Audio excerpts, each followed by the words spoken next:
नमस्कार प्यारे साथियों। राजस्थान का इतिहास हम पढ़ रहे थे और पिछली क्लास में हमने राठौड़ राजवंश को पूरा पढ़ लिया था। और आज हम राजवंशों में आखिरी राजवंश पढ़ेंगे, चौहान राजवंश, जिनके ऊपर बहुत अधिक क्लासें नहीं हैं। 3 या लास्ट 4 क्लासों में चौहान राजवंश पूरा करके और हम आ जाएंगे आधुनिक राजस्थान की ओर चलेंगे, जिसमें हम 1857 की क्रांति पढ़ेंगे और फिर उससे आगे का इतिहास पढ़ेंगे। ठीक है, अन्य राजवंश बचेंगे, छोटे मोटे राजवंश, उनको आप अपने स्तर पे कर लेना। और समय रहा लास्ट में जाके तो हम यहाँ पे करेंगे, वरना राजवंशों से एक दो सवाल आने हैं, जिसके चक्कर में हम पहले ही खूब सारी क्लास ले चुके हैं। इतनी ज़्यादा क्लासों का कोई महत्व नहीं है और समय बचा तो ले भी लेंगे, वरना पहले हम आधुनिक राजस्थान पढ़ेंगे, फिर हम फिर आधुनिक भारत पे या मध्यकालीन भारत पे या विश्व इतिहास शुरू कर देंगे। ठीक है, तो इस प्रकार से हम जो है जल्दी से जल्दी स्कूल व्याख्याता का संपूर्ण पाठ्यक्रम और पूरा करने का प्रयास करते हैं। तो चलो मैं चौहान राजवंश हेडिंग डालता हूँ और विद्यार्थियों, चौहान राजवंश हम यहाँ पे प्रारंभ करते हैं। चौहान राजवंश, ठीक है। चौहान राजवंश पढ़ेंगे। देखो, चौहान जो शब्द है वो पृथ्वीराज विजय जो पुस्तक है जयानक ने लिखी है, उसमें इस शब्द की उत्पत्ति आह, चाहमान शब्द से मानी गई है।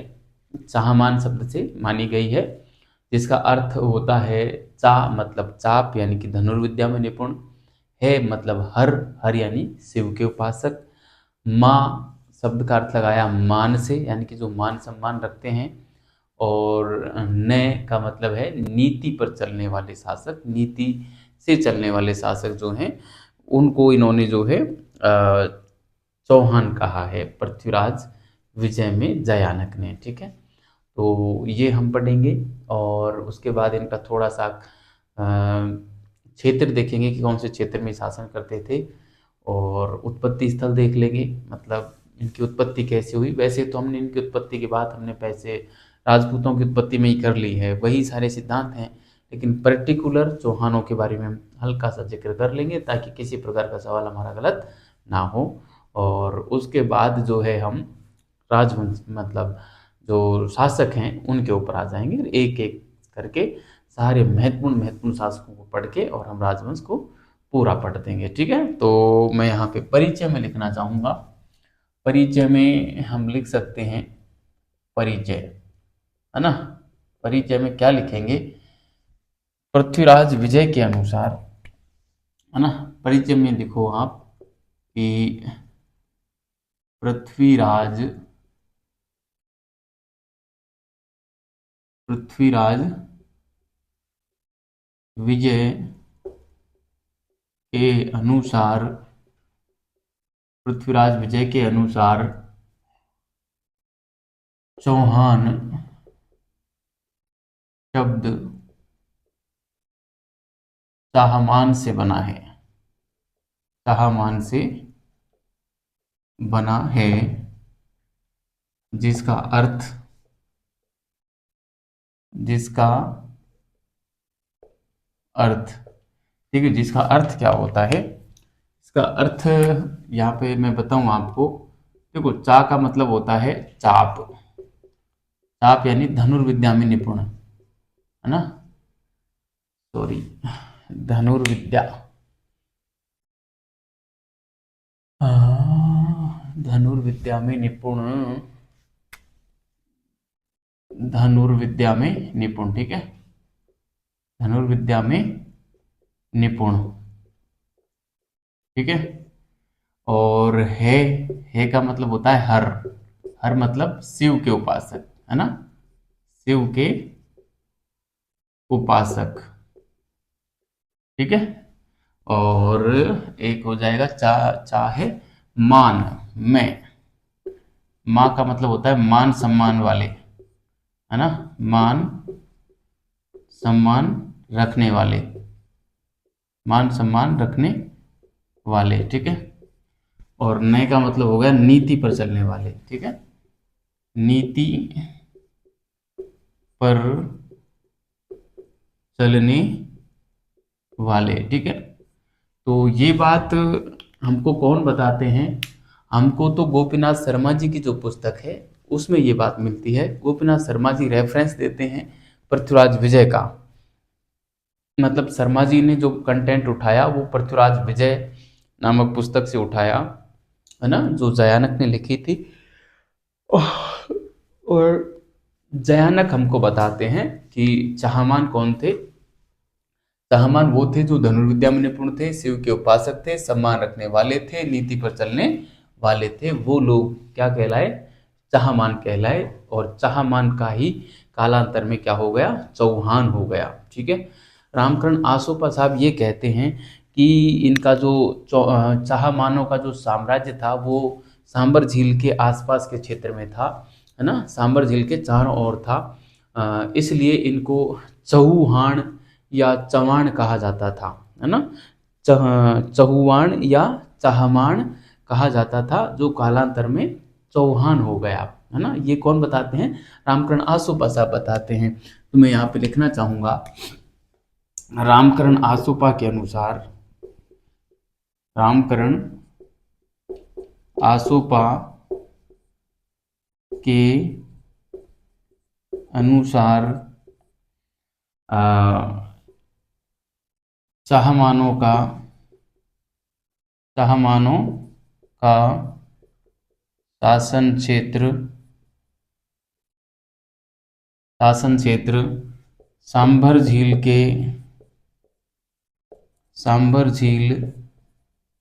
के चारों ओर था, चारों ओर था। इसलिए इसलिए यह वंश इसलिए यह वंश इसलिए यह वंश चहुआण या चाहवाण कहलाया, जो कालांतर में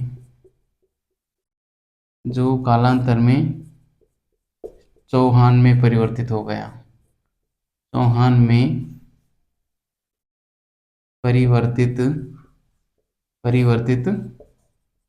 हो गया, जो कालांतर में चौहान में परिवर्तित हो गया।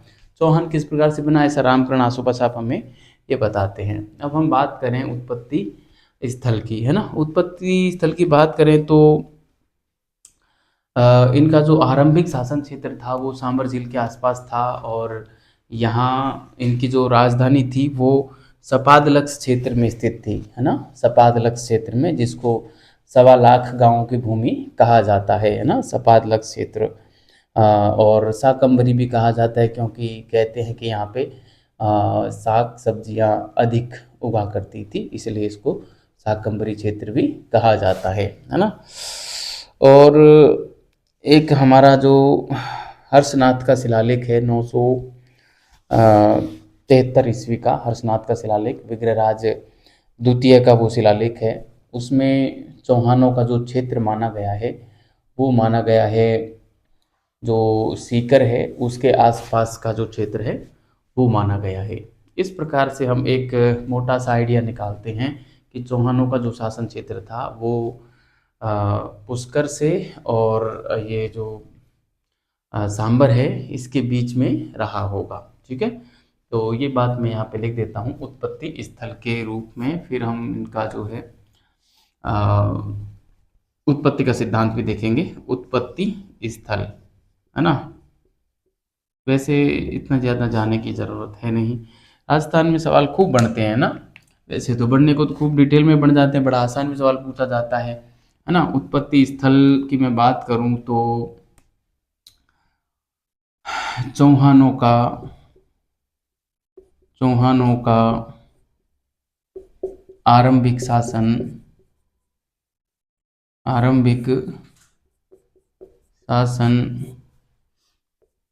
सांबर झील के आसपास था।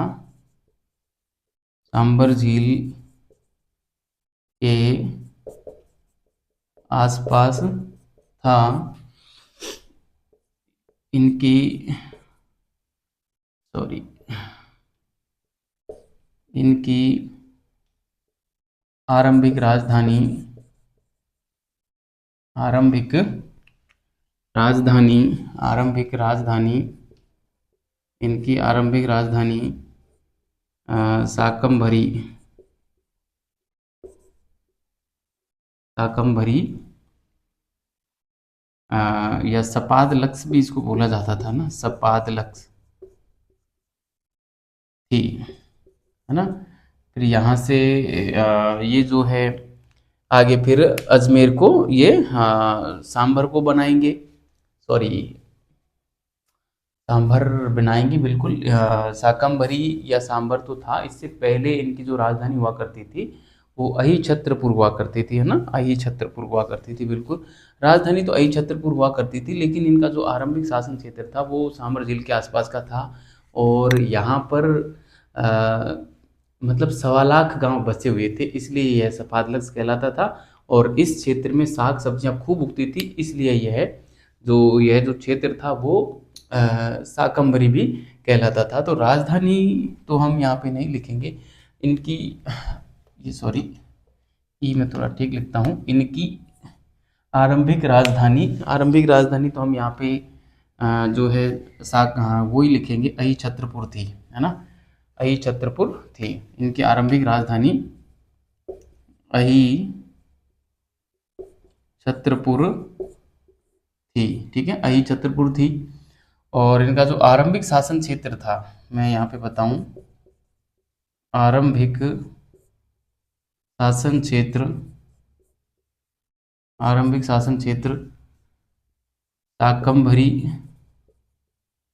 शाकंभरी या सपादलक्स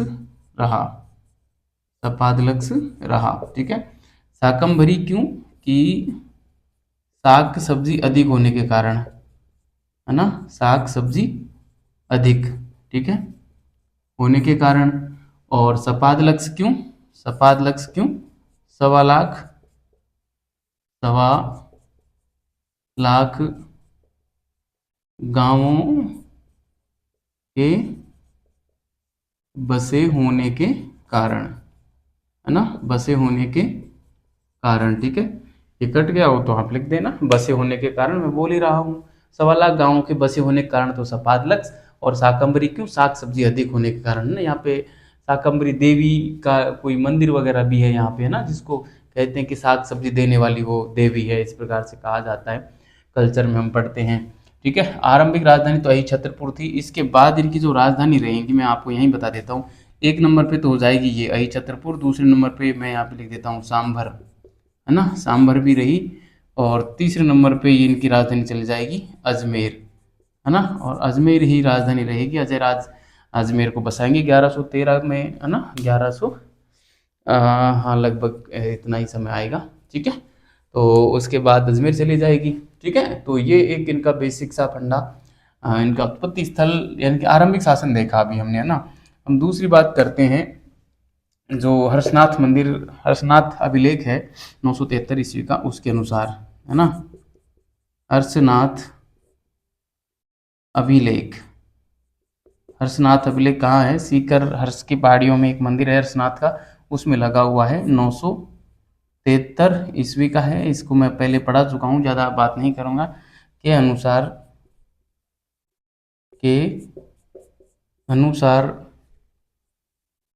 चौहानों का शासन क्षेत्र अनंत प्रदेश था। अनंत प्रदेश को यहाँ पे बताया गया है। और अनंत प्रदेश का मतलब कौन सा है? सीकर के आसपास का क्षेत्र, है ना, सीकर के आसपास का क्षेत्र, सीकर के आसपास का क्षेत्र है अनंत प्रदेश, है ना। चौहानों का शासन क्षेत्र अनंत प्रदेश था, ये इसमें मिलता है, ठीक है। तो इस प्रकार से हम कह सकते हैं कि इनका जो शासन क्षेत्र रहा वो सीकर के आसपास का क्षेत्र, इधर मैक्सिमम जा सकते हैं हम पुष्कर तक। और क्योंकि अजमेर भी इनकी राजधानी रही है तो पुष्कर तक जा सकते हैं, अजमेर, पुष्कर, इधर सीकर, सांभर तक आ सकते हैं, जयपुर जयपुर की ओर, है ना। तो इस प्रकार से हम कह सकते हैं कि इस प्रकार चौहानों का शासन क्षेत्र पुष्कर से सीकर तक, हाँ पुष्कर से सांभर लिखते हैं, पुष्कर से सांभर तक माना जा सकता है, माना जा सकता है। ठीक है, पुष्कर से सांभर तक माना जा सकता है। तो ये थोड़ा सा हमने देखा इनका शासन क्षेत्र के बारे में, उत्पत्ति के बारे में जाने कि आखिर ये चौहान आए कहाँ से। तो चौहानों के बारे में हम बात करें तो जो पृथ्वीराज रासो है उसमें चौहानों को अग्निकुंड से उत्पत्ति का सिद्धांत बताया गया है ना। और जो पूर्णपाल का बसंतगढ़ अभिलेख है उसमें भी इनको और अग्निकुंड से उत्पत्ति का सिद्धांत बताया गया है ना। पद्मगुप्त का नवशासांक चरित है उसमें भी इनको जो है अग्निकुंड से उत्पत्ति बताई गई है। ये 3 सिद्धांत मैं पहले बता चुका हूँ। राजपूतों की उत्पत्ति बताई थी, राजपूतों में ये चौहान भी आते थे, है ना, तो वही बात है। और ब्राह्मण उत्पत्ति का सिद्धांत में भी वही बात आती है जो हमने बिजोलिया अभिलेख में मिलती है कि इनको बिजोलिया अभिलेख में चौहानों को वत्स गोत्रीय ब्राह्मण बताया गया है, जिसका समर्थन कवि जान या न्यामत खां का जो कयाम खां रासो है वो करता है, और दशरथ शर्मा जी का जो पुस्तक है द अर्ली चौहान डायनेस्टी वो करती है ना। कुछ ग्रंथ इनको सूर्यवंशी क्षत्रिय बताते हैं, ये बात मैं आपको बता चुका हूँ। पृथ्वीराज विजय का जयानक का पृथ्वीराज विजय, और नैनचंद सूरी का हमीर महाकाव्य, ठीक है। और एक है हमीर रासो जोधराज वाला, है ना, हमीर रासो जो जोधराज वाला है वो है हमीर रासो। ध्यान रखना, एक हमीर रासो और है सारंगधर का, उसमें नहीं मिलती है जानकारी, है ना। हमीर रासो जोधराज वाला है, उससे चौहानों को सूर्यवंशी क्षत्रिय बताया गया है। इसके अलावा विग्रहराज चतुर्थ का एक अभिलेख है, उसमें भी चौहानों को सूर्यवंशी क्षत्रिय बताया गया है। साथ ही मालव जाति की संतान भी चौहानों को बताया गया है। और बेदला के अभिलेख में भी चौहानों को सूर्यवंशी क्षत्रिय बताया गया है। तो ये इनकी उत्पत्ति के बारे में था। कुछ ग्रंथ इनको जो है सूर्यवंशी क्षत्रिय भी बताते, चंद्रवंशी क्षत्रिय भी बताते हैं। उसमें एक तो है हाँसी का अभिलेख जो हमको हरियाणा से मिला है, और एक है आबू अचलेश्वर जो शिलालेख है, आबू अचलेश्वर शिलालेख, उससे हमको ये जानकारी मिलती है। तो ये था प्यारे साथियों उत्पत्ति के सिद्धांत के बारे में, मैंने सब आपको बोल के बता दिए हैं। अब मैं एक एक को कर क्या थोड़ा फटाक से लिख देता हूँ, ज़्यादा समय नहीं लेंगे क्योंकि इनके बारे में मैं जिक्र पहले राजपूतों की उत्पत्ति में कर चुका हूँ।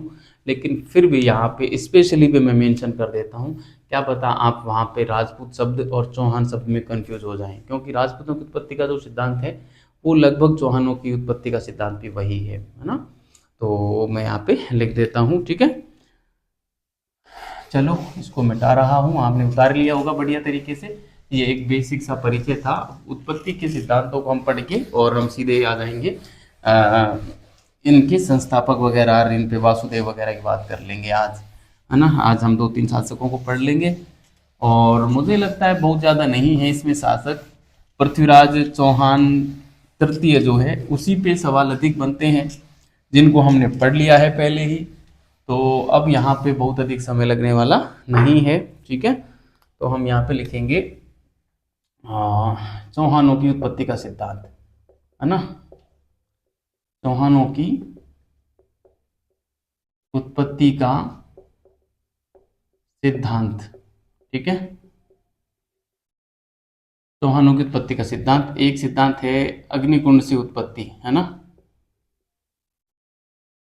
अग्निकुंड से उत्पत्ति का सिद्धांत, ठीक है, अग्निकुंड से उत्पत्ति का सिद्धांत, ठीक है। तो देखो, अग्निकुंड से उत्पत्ति के सिद्धांत का समर्थन कौन करते हैं? सिद्धांत क्या है आप सबको पता है। वशिष्ठ ने आबू पर्वत पे एक अग्निकुंड से 4 योद्धाओं की उत्पत्ति की थी, उनमें एक चौहान भी थे। ये अग्निकुंड का सिद्धांत है, बस सीधी सी बात है। मैं आपको वहाँ राजपूतों की उत्पत्ति में बता चुका हूँ, इसकी डिटेल वाक्य नहीं करूंगा। केवल चौहानों के संबंध में समर्थन कौन करते हैं, मैं वो लिख देता हूँ। एक तो पृथ्वीराज रासो है ही है, मूल है ये तो, पृथ्वीराज रासो, है ना। किसका है? चंद्रवरदाई का है, चंद्रवरदाई का, है ना। वैसे मैं इनका नाम बता चुका हूँ आपको, लेकिन हाँ, नव साहसांक चरित है, नव साहसांक चरित पद्मगुप्त का, है ना। इसका है, पद्मगुप्त का है। और तीसरा हम लिख सकते हैं पूर्णपाल का बसंतगढ़ अभिलेख, है ना, बसंतगढ़ अभिलेख, ठीक है। इसका है, पूर्णपाल का है, पूर्णपाल का बसंतगढ़ अभिलेख, ठीक है। ये 3 ग्रंथ हैं जिनसे अग्निकुंड की उत्पत्ति के सिद्धांत का जिक्र हमको मिलता है, ठीक है। अब मैं लिखता हूँ ब्राह्मणों से उत्पत्ति का सिद्धांत, ठीक है। दूसरा सिद्धांत क्या है, मैं इनकी व्याख्या नहीं करूंगा, पहले बता चुका हूँ, ठीक है। ब्राह्मणों से उत्पत्ति का सिद्धांत, ब्राह्मणों से उत्पत्ति का सिद्धांत, ठीक है।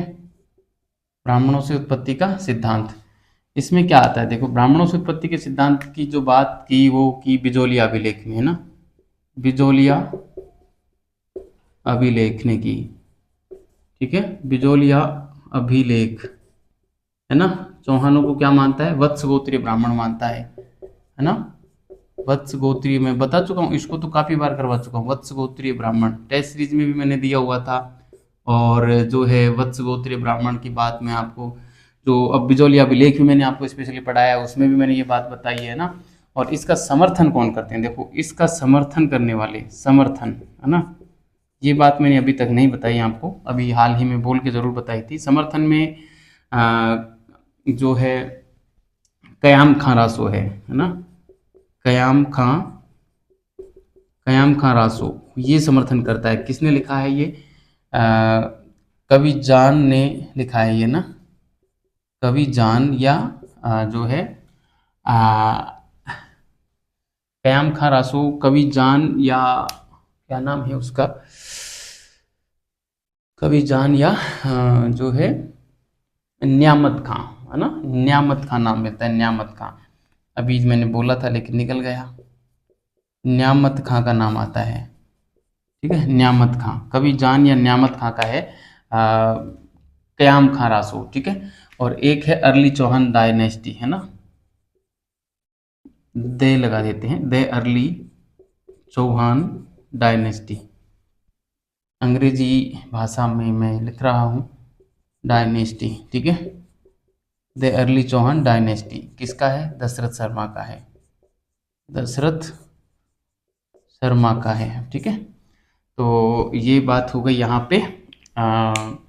इनका समर्थन करते हैं, कहने का मतलब ये 3 स्रोत हैं जो चौहानों को ब्राह्मणों से इनकी उत्पत्ति मानते हैं, ठीक है। चौथा सिद्धांत, अगला सिद्धांत मैं यहाँ पे लिख देता हूँ, चौहानों की उत्पत्ति का मतलब सूर्यवंशीय क्षत्रिय मानना ना, सूर्यवंशी, सूर्यवंशी क्षत्रिय वाला सिद्धांत, है ना, सूर्यवंशी क्षत्रिय वाला सिद्धांत, है ना। ये काफी प्रबल है और यही माना जाता है कि चौहान जो थे सूर्यवंशी क्षत्रिय थे। हम भी चौहान हैं और हम अपने आप को सूर्यवंशी क्षत्रिय मानते हैं। हमारे बड़े, हमारे दादाजी से, इनसे हम पूछते हैं कि हम कौन हैं, तो वो हमसे यही कहते हैं कि हम सूर्यवंशी क्षत्रिय हैं, ठीक है। तो आपसे कोई पूछे कि राजपूत कौन थे, तो आपको यही जवाब देना है कि राजपूत सूर्यवंशी क्षत्रिय थे, ठीक है। उसके पीछे सबसे बड़ा कारण आप दे सकते हैं कि जो जो बहियाँ लिखी जाती हैं, जो जागा जो लिखते थे ना, अपनी पोथी लिखते थे, अपनी जो वंशावलियाँ लिखते हैं, उन्होंने यही बात लिखी हुई है, ठीक है। ये सबसे बड़ा प्रमाण है, ठीक है। इसको कोर्ट भी मानता है, ये हर जगह लिखे मिलते हैं, ये पंडे पुजारी भी लिखते हैं इन सब चीज़ों को, ठीक है। तो इसमें मैं सीधे ही बात लिखूंगा, पृथ्वीराज विजय का सॉरी पृथ्वीराज विजय, इसका समर्थन कौन करता है? पृथ्वीराज विजय करता है। किसने लिखा? जयानक ने लिखा, है ना, मैं पहले लिखा चुका हूँ। इसके अलावा जो है हम्मीर महाकाव्य, हम्मीर महाकाव्य, ठीक है, ये नयन चंद्र सूरी का, नयन चंद्र सूरी का, है ना। और इसके अलावा हमारे हो जाएंगे हम्मीर रासो, हम्मीर रासो जोधराज का, है ना, जोधराज का हम्मीर रासो। सारंगधर का भी है लेकिन उसमें नहीं मिलती। हाँ, 1 2 3 हो गए, और एक हो जाएगा हमारे जो है विग्रहराज चतुर्थ का अभिलेख, विग्रहराज चतुर्थ का अभिलेख, ठीक है। इसमें भी, इसमें क्या बताया गया है? चौहानों को, चौहानों को सूर्यवंशी, सूर्यवंशी क्षत्रिय बताया गया है। एक तो ये बताया है, और एक बताया है मालव जाति की संतान, है ना, मालव जाति की संतान बताया है, मालव जाति की संतान बताया है। इसके अलावा एक है बेदला अभिलेख, ये भी ध्यान रखना, ये मैंने अभी तक नहीं लिखवाया आपको, बेदला अभिलेख, ठीक है, ये भी आपको ध्यान रखना है, बेदला अभिलेख को विशेष रूप से ध्यान रखना है, ठीक है। तो ये जो 5 स्रोत हैं आपके, ठीक है, 1 2 3 4 और 5, ये पांचों को आप ध्यान रखने हैं। ये चौहानों को सूर्यवंशी क्षत्रिय मानते हैं, ठीक है। अब चौहानों को जो है चंद्रवंशी क्षत्रिय मानने वाले कौन है? हांसी अभिलेख और आबू अचलेश्वर का अभिलेख, 2 अभिलेख हैं, ठीक है। उनकी बात मैं यहाँ पे कर लेता हूँ चौथे नंबर पे डाल के कि चंद्रवंशी क्षत्रिय, चंद्रवंशी क्षत्रिय वाला सिद्धांत, है ना, वाला सिद्धांत, ठीक है, चंद्रवंशी क्षत्रिय वाला सिद्धांत।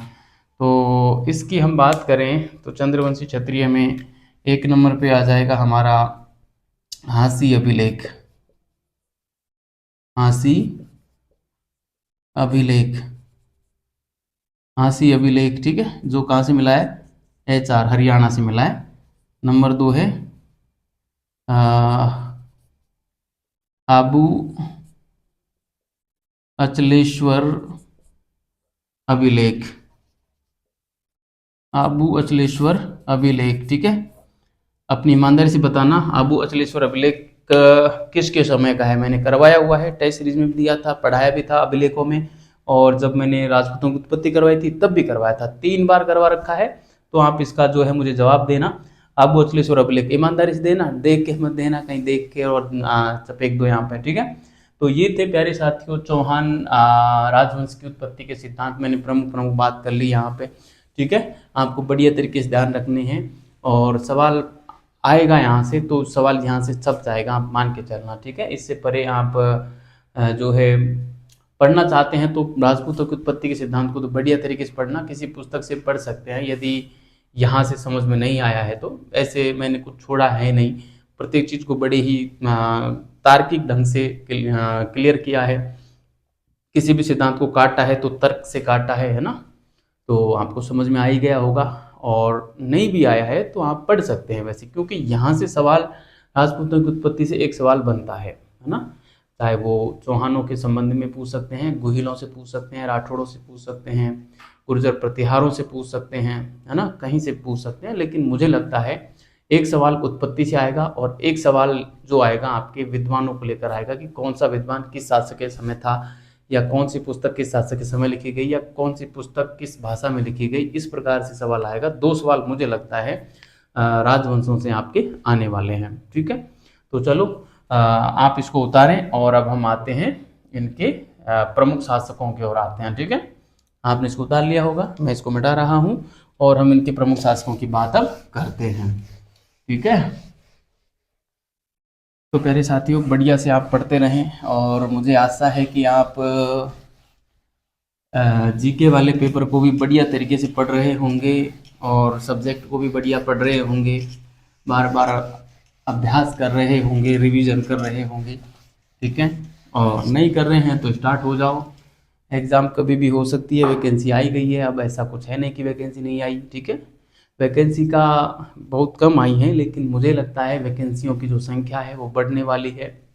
और कम से कम 600 प्लस सीटें मुझे लगता है हो जाएंगी शायद, है ना। अभी तो 90 ही हैं, मगर 600 प्लस सीटें हो जाएंगी अपने स्कूल वाक्यता की, तो इतिहास विषय में तो आप निश्चिंत होकर पढ़ें। नहीं भी होती है तो भी क्या है, हमको तो पढ़ाई तो करनी है ही है। 90 सीटें अपने आप में पर्याप्त हैं, है ना, हमको तो एक ही चाहिए, ठीक है। तो चलो हम पढ़ते हैं अब प्रमुख शासक, ठीक है। प्रमुख शासक पढ़ते हैं, ठीक है। प्रमुख शासक में जो है, संस्थापक की बात करें तो संस्थापक थे हमारे वासुदेव चौहान, जिनकी बात हम कर चुके हैं। वासुदेव चौहान जो है, बिचौलिया अभिलेख जब मैंने पढ़ाया था तो मैंने वहाँ पे आपको वासुदेव चौहान का जिक्र किया था कि 551 ईस्वी में और सांभर में इन्होंने जो है सांभर झील का निर्माण करवाया था, और यहीं पे चौहान राजवंश की स्थापना की थी। और चौहानों की सबसे प्राचीन शाखा या मूल शाखा या जो है अ, प्रथम शाखा मानी जाती है चौहानों की सांभर शाखा, ठीक है। तो ये बात मैं यहाँ पे लिखता हूँ कि चौहानों की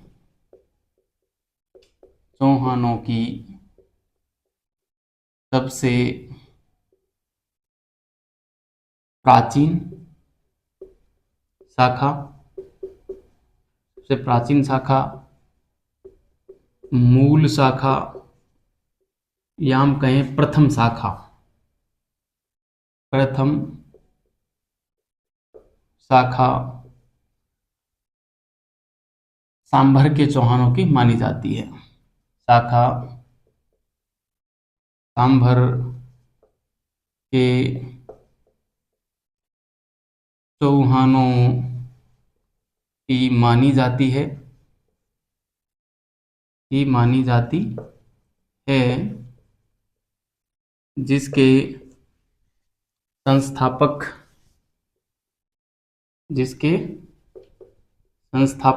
या मूल पुरुष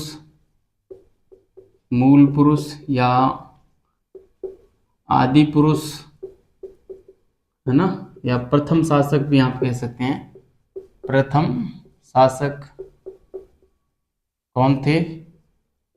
वासुदेव थे। ये सवाल तो किसी का गलत होना ही नहीं चाहिए, वासुदेव थे, ठीक है। जिन्होंने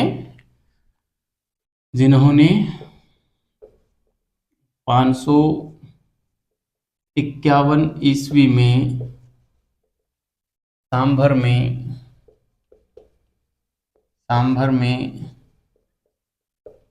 चौहान राजवंश की स्थापना की। चौहान राजवंश की स्थापना की, ठीक है, जिसने 551 ईस्वी में चौहान राजवंश की स्थापना की थी, ठीक है। सांभर झील बसाई थी, और ये सारी बात मैं फिर से नहीं लिखूंगा, और इसके बारे में इतना ही लिखूंगा यहाँ पे, ठीक है। और सवाल अधिकतर बनता है तो यही बनता है कि मूल पुरुष कौन सा था, है ना, या प्रथम पुरुष कौन सा था, संस्थापक कौन था, तो और स्थान कौन सा था, कहाँ पे की थी, तो सांभर में की थी, 551 में की थी, वासुदेव ने की थी, ठीक है। ये जानकारी कहाँ से मिलती है? बिचौलिया अभिलेख से जानकारी मिलती है, ठीक है। आदि पुरुष कौन था, प्रथम पुरुष कौन था, मूल पुरुष कौन था, संस्थापक कौन था, ये सब के जवाब वासुदेव हो जाएंगे, ठीक है। तो वासुदेव के बाद हम जो अगले शासक की बात करते हैं, तो यहाँ पे इतिहास बड़ा अंधकार में इनका नज़र आता है, और गोपीनाथ शर्मा जी ने इनके आरंभिक शासकों की कोई जो है शासनकाल की बात नहीं की है, बस कुछ एक शासकों का जिक्र किया है। दुर्लभ राज नाम का इसके बाद एक शासक मिलता है, जो कि गुर्जर प्रतिहार शासक जो थे वत्सराज, उसका सामंत हुआ करता था, ठीक है। बस उसके बारे में और कोई जानकारी नहीं मिलती। उसके बाद अगला शासक मिलता है गुवक प्रथम। गुवक प्रथम भी गुर्जर प्रतिहार जो शासक थे, नागभट्ट पष्ट थे, नागभट्ट पष्ट जिनके सामंत थे गुवक प्रथम, ठीक है। और नागभट्ट फर्स्ट ने गुवक प्रथम को जो अनंत प्रदेश था, जिसको मैंने अभी बताया सीकर के आसपास वाला क्षेत्र, वो पूरा क्षेत्र प्रदान किया और उसको स्वतंत्र कर दिया, है ना। ये सामंत हुआ करते थे, मगर नागभट्ट फर्स्ट ने गुवक प्रथम को स्वतंत्र कर दिया, अनंत प्रदेश सौंप कर। ठीक है, अनंत प्रदेश सौंप कर जब स्वतंत्र किया तो गुवक प्रथम को जो है चौहानों का और प्रथम स्वतंत्र शासक माना जाता है। ठीक है, चौहानों का प्रथम स्वतंत्र शासक माना जाता है। तो गुवक प्रथम के बारे में इतनी बात है, बड़ी महत्वपूर्ण बात है। ठीक है, ये हम यहाँ पे लिखते हैं। ठीक है, तो हम बात कर रहे हैं दूसरा शासक दुर्लभ राज की। मैं बात कर लेता हूँ पहले, वासुदेव के बाद, है ना, दुर्लभ राज। ठीक है, दुर्लभ राज की बात करते हैं। तो दुर्लभ राज जो है यहाँ पे बात करेंगे, यह है गुर्जर प्रतिहार शासक, गुर्जर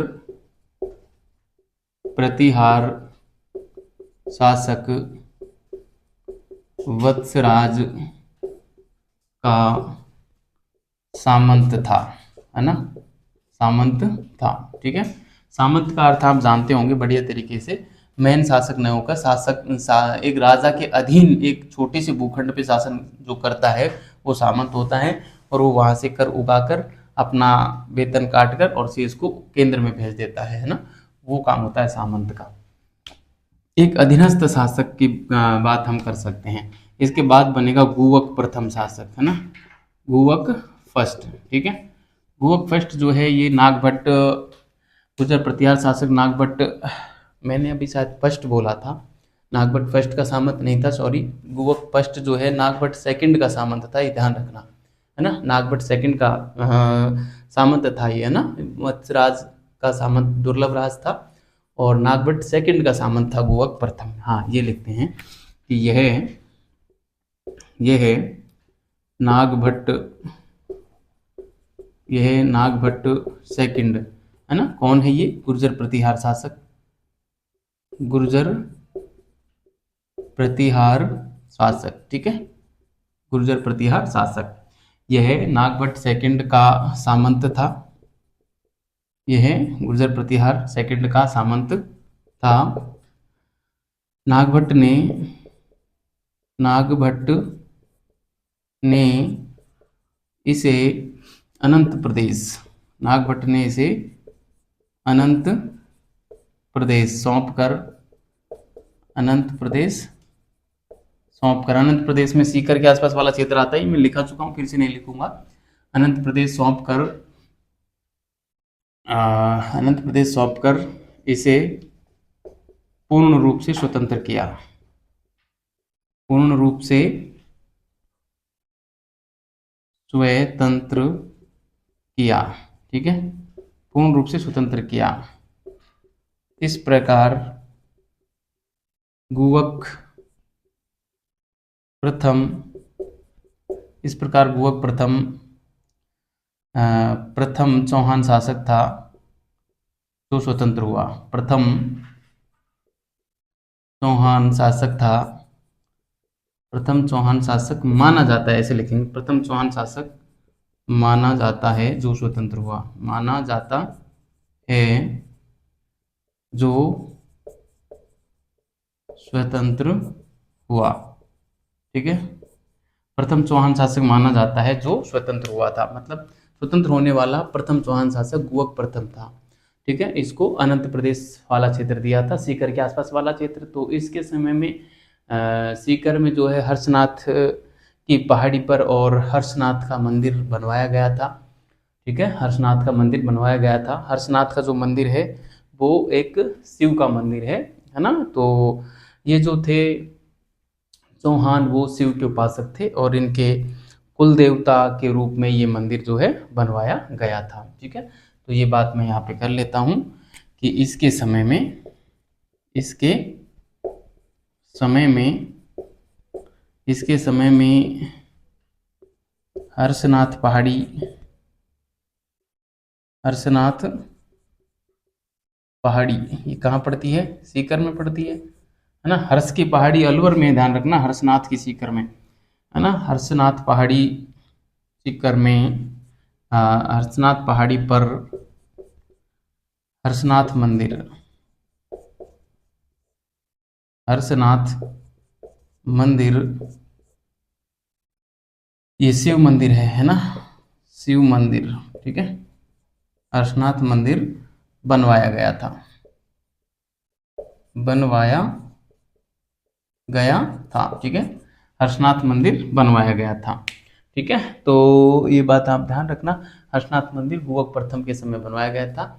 और ये कुल देवता माने जाते हैं, है ना, कुल देव, है ना, कुल देव माने जाते हैं, कुल देवता, चौहानों के कुल देवता, है ना, किसके, चौहानों के कुल देवता माने जाते हैं, चौहानों के, है ना। चौहान क्या हुए, फिर शिव के उपासक हुए। हमने वहां पे लिखा है ना, चा है मा ने, उसमें जो है आया था, हर हर यानी शिव के उपासक, है ना। पृथ्वीराज विजय में जयानक ने बताया है, तो उस हिसाब से यहाँ पे इसको लगा देना, ठीक है। तो ये था प्यारे विद्यार्थियों, दुर्लभ राज हुआ, गुवक प्रथम हुआ, और गुवक प्रथम के बाद जो अगला शासक बनेगा वो बनेगा चंदन राज, है ना, चंदन राज बनेगा। इसके बारे में कहा जाता है कि उसकी जो रानी थी उसका नाम आत्म प्रभा था, और आत्म प्रभा बड़ी शिव भक्त थी। उसने पुष्कर में और 1000 शिवलिंग स्थापित करवाए थे, जहाँ पे वो प्रतिदिन 1000 दीपक जलाती थी, है ना। और जो है वो यौगिक क्रियाओं में भी बड़ी निपुण थी, है ना, यौगिक क्रियाओं में भी वो बड़ी निपुण थी, है ना। तो ये सारी बातें हम चंदन राज में जो है करते हैं, चंदन राज में करते हैं। यहीं पे आ जाएंगे चंदन राज, ठीक है। चंदन राज की बात करते हैं। आजकल चंदन राज से, ऐसे छोटे शासकों से जो है सवाल पूछ लेते हैं, आप थोड़ा सा ध्यान रखिएगा। हम यहाँ पे लिखेंगे कि इसकी पत्नी, इसकी रानी लिखेंगे, पत्नी तो आम आदमी की होती है। इसकी रानी आत्मप्रभा, आत्मप्रभा नाम था, इंद्राणी कहलाती थी, आत्मप्रभा, है ना, क्या कहलाती थी, इंद्राणी। ध्यान रखना, इसकी रानी आत्मप्रभा शिव भक्त थी, शिव भक्त थी, जिसने जिसने पुष्कर में, जिसने पुष्कर में 1000 शिवलिंग स्थापित करवाए थे, स्थापित करवाए थे, जिसने 1000 शिवलिंग स्थापित करवाए थे, तथा पुष्कर में रोज यह 1000 दीपक जलाती थी, 1000 दीपक जलाती थी। बताइए, रोज के 1000 दीपक जलाना कितनी बड़ी बात होगी, अतिशयोक्तिपूर्ण लगती है, लेकिन फिर भी हमको मानना पड़ेगा। और यौगिक क्रिया में भी निपुण थी, है ना, यौगिक क्रिया में भी बड़ी निपुण थी, ठीक है। यौगिक क्रिया में भी जो है यह इंद्राणी बड़ी निपुण थी। तो ये बात आती है चंदन राज के समय की, और चंदन राज के समय की और इससे अधिक जानकारी हमको नहीं मिलती है, ठीक है। अगला शासक आता है वाकपति राज। वाकपति राज को 108 युद्धों का विजेता कहा जाता है। वाकपति राज के 2 पुत्र हुए थे, एक हुआ था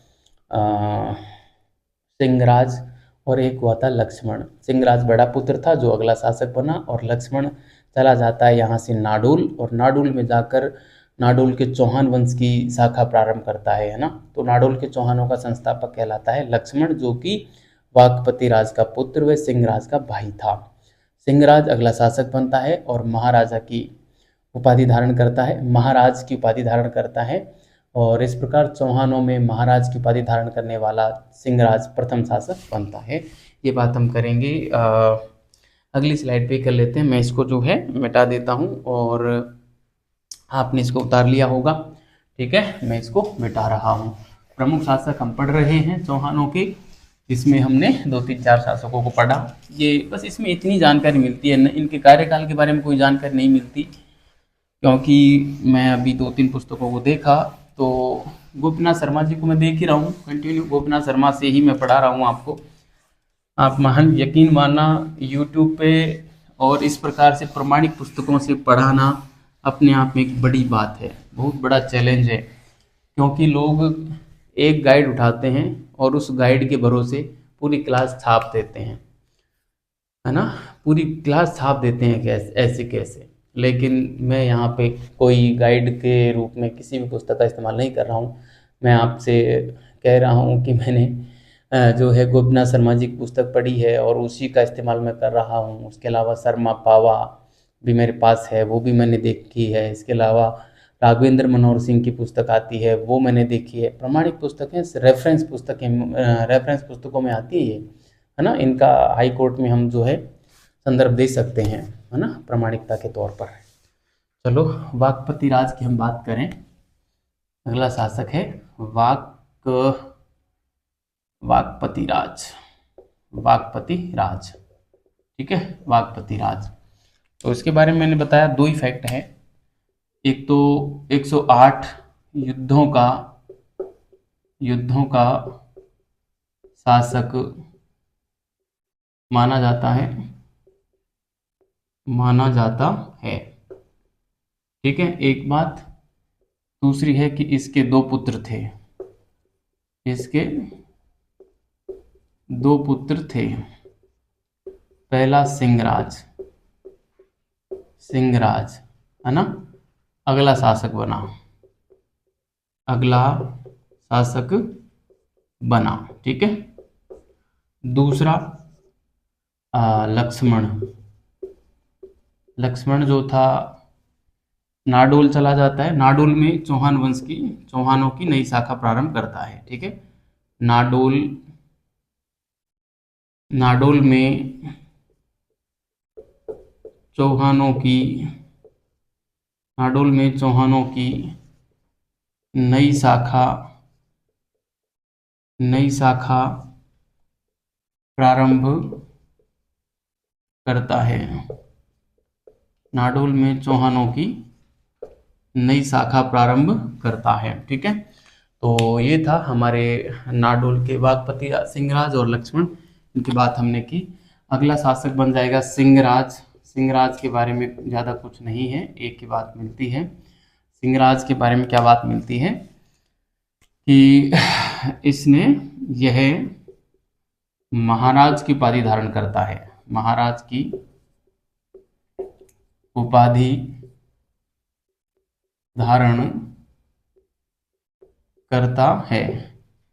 यह महाराज की उपाधि धारण करता है, और महाराज की उपाधि धारण करने वाला यह प्रथम शासक था चौहानों का, ठीक है ना। महाराज की उपाधि धारण करने वाला प्रथम शासक, यह उपाधि धारण करने वाला, या हम लिखे हैं महाराज उपाधि धारण करने वाला प्रथम चौहान शासक था। प्रथम चौहान शासक था, ठीक है, प्रथम चौहान शासक था जिसने महाराज की उपाधि धारण की। इस प्रकार का सवाल जो है पूछ लिया जाता है अक्सर, तो आप इसको मोस्ट लगा के और जो है इसको आप ध्यान रखेंगे, ठीक है।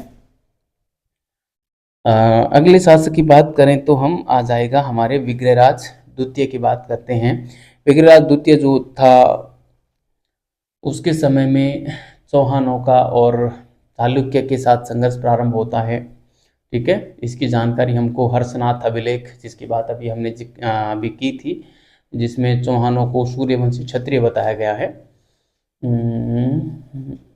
हर्षनाथ में नहीं बताया है, हर्षनाथ अभिलेख में इनका शासन क्षेत्र की बात की थी, है ना। हाँ, हर्षनाथ अभिलेख में शासन क्षेत्र की बात की थी। अनंत प्रदेश के आसपास का क्षेत्र था। विग्रहराज द्वितीय का यह अभिलेख है 973 ईस्वी का, है ना। तो इसी से जानकारी मिलती है कि जो चौहान और चालुक्य के बीच संघर्ष प्रारंभ हुआ था, उसकी जानकारी मिलती है। और विग्रहराज द्वितीय ने गुजरात के चालुक्य शासक थे भीम फर्स्ट, उसको पराजित किया। और चौहानों की कुल देवी आशापुरा माता का मंदिर गुजरात के भृगु कच्छ में, है ना, बनवाया था। ठीक है, भृगु कच्छ में बनवाया था। ये बात हमको यहाँ मिलती है। और चौहानों का प्रथम प्रतापी शासक भी इसी को माना जाता है, विग्रहराज द्वितीय को, ध्यान रखना।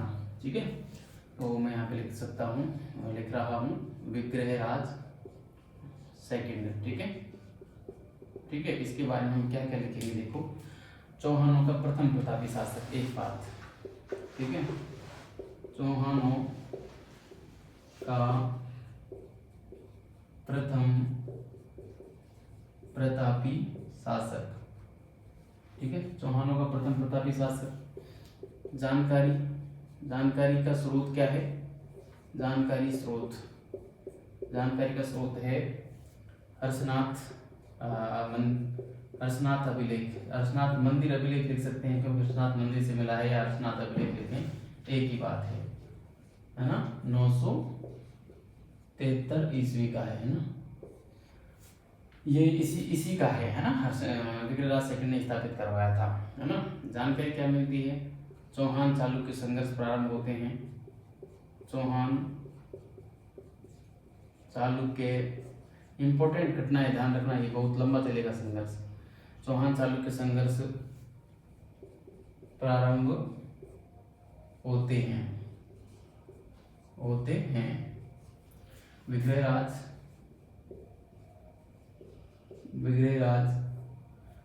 चालुक्य शासक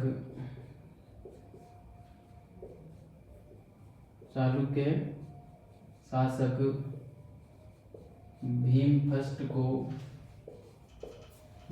को पराजित करता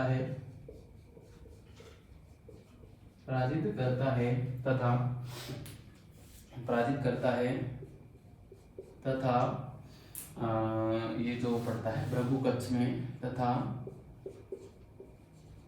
भृगु कच्छ, वर्तमान में इसको भड़ौच बोलते हैं शायद, है ना, भड़ौच भी इसको बोलते हैं, ये ध्यान रखना। भड़ौच भृगु कच्छ गुजरात में पड़ता है ये ना। भृगु कच्छ में चौहानों की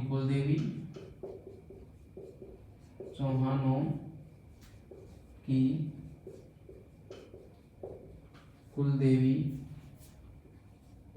आशापुरा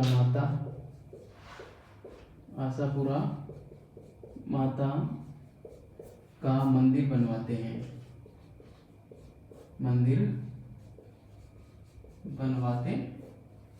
हैं। ठीक है, आशापुरा माता का मंदिर बनवाते हैं।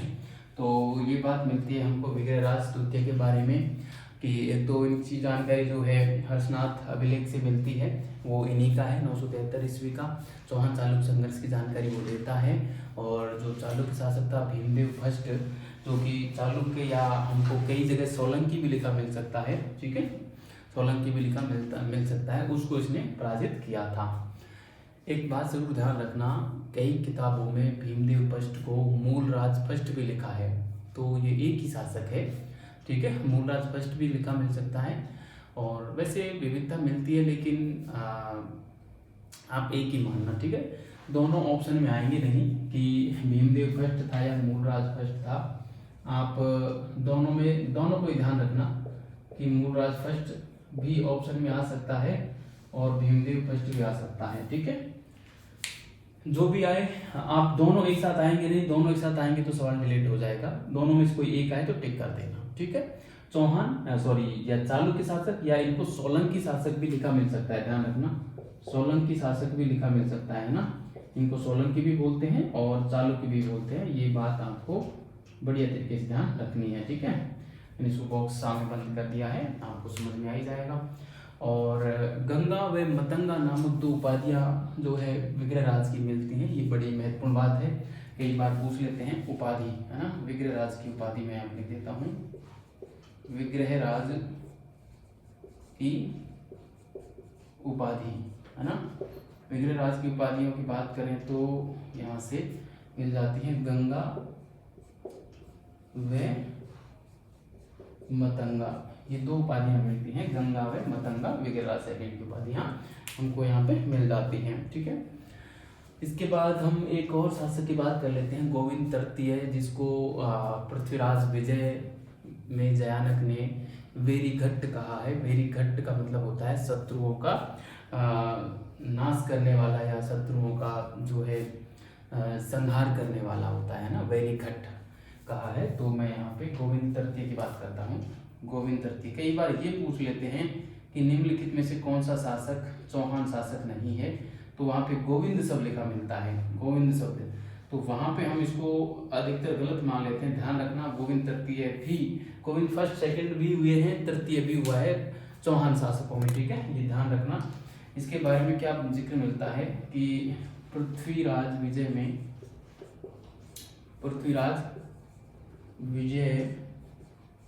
में इसको क्या कहा गया है, वेरीघट्ट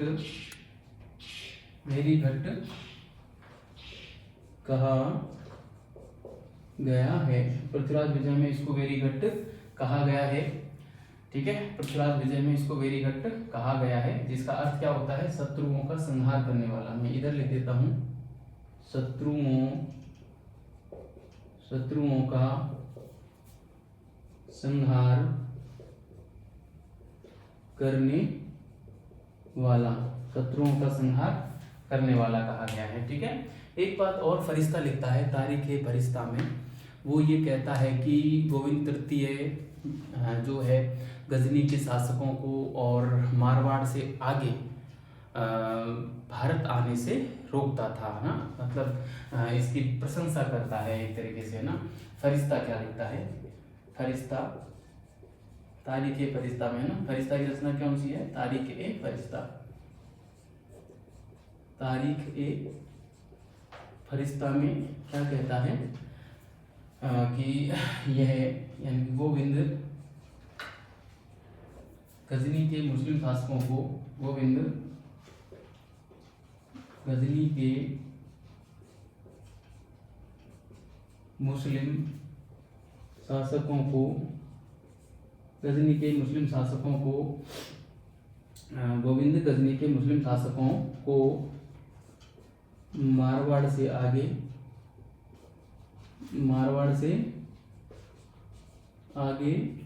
भारत आने से रोकता है, भारत आने से